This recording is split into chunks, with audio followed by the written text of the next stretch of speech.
حضرت عمر بن شعیب اپنے باپ حضرت شعیب سے اور شعیب اپنے دادا حضرت عبداللہ بن عمر رضی اللہ تعالیٰ عنہ سے روایت کرتے ہیں کہ رسول صلی اللہ علیہ وآلہ وسلم نے فرمایا، جو شخص ہمارے غیروں کی مشابہت اختیار کرے گا وہ ہم میں سے نہیں ہے۔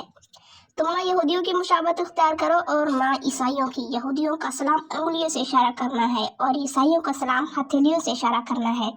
حضرت ابو ہریرہ رضی اللہ تعالیٰ عنہ کہتے ہیں کہ رسول صلی اللہ علیہ وسلم نے فرمایا، جب اللہ تعالیٰ نے حضرت آدم علیہ السلام کو بنایا اور ان کے جسم میں روح پھونکی تو ان کو چھینک آئی، انہوں نے الحمدللہ کہا۔ اسی طرح انہوں نے اللہ تعالیٰ کی توفیق و اجازت سے خدا تعالیٰ کی حمد کی۔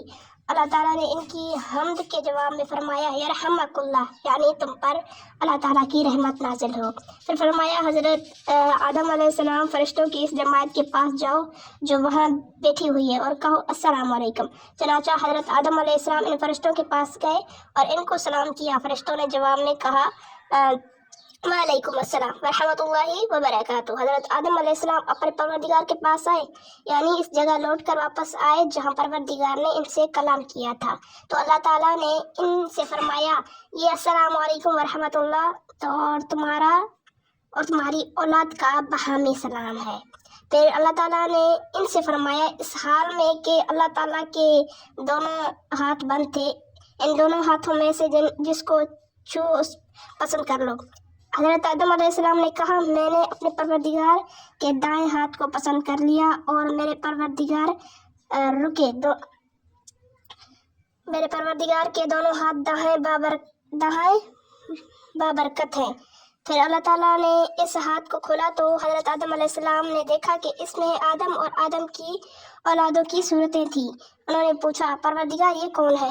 پروردگار نے فرمایا، یہ تمہاری اولاد ہے۔ حضرت آدم علیہ السلام نے یہ بھی دیکھا کہ ہر انسان کی عمر اس کی دونوں آنکھوں کے درمیان لکھی ہوئی ہے۔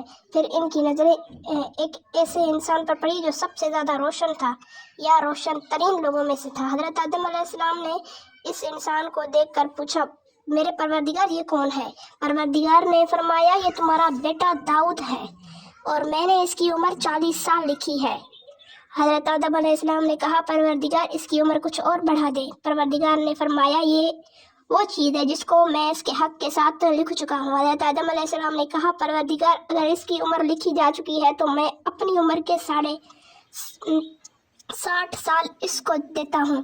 پروردگار نے فرمایا، تم جانو اور تمہارا کام جانے، یعنی اس معاملے میں تم خود مختار ہو۔ رسول صلی اللہ علیہ وآلہ وسلم نے فرمایا کہ اس کے بعد حضرت آدم علیہ السلام جنت میں رہے جب تک اللہ نے چاہا، پھر ان کو جنت سے زمین پر اتارا گیا اور حضرت آدم علیہ السلام برابر اپنی عمر کے سال گنتے تھے۔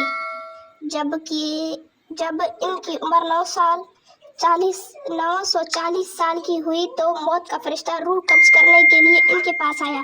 حضرت آدم علیہ السلام نے ان سے کہا، تم نے جلدی کی، میری عمر تو 1000 سال مقرر کی گئی ہے۔ فرشتے نے کہا، یہ صحیح ہے، لیکن آپ نے اپنی عمر کے 60 سال اپنے بیٹے داؤد علیہ السلام کو دے دیے ہیں۔ حضرت آدم علیہ السلام نے ان سے انکار کیا، اس کے لیے ان کی اولاد بھی انکار کرتی ہے۔ حضرت آدم علیہ السلام بھول گئے، اس لیے ان کی اولاد بھی بھولتی ہے۔ حضرت آدم علیہ السلام نے فرمایا، اس دن سے لکھنے اور گواہ بنانے کا حکم دیا گیا ہے۔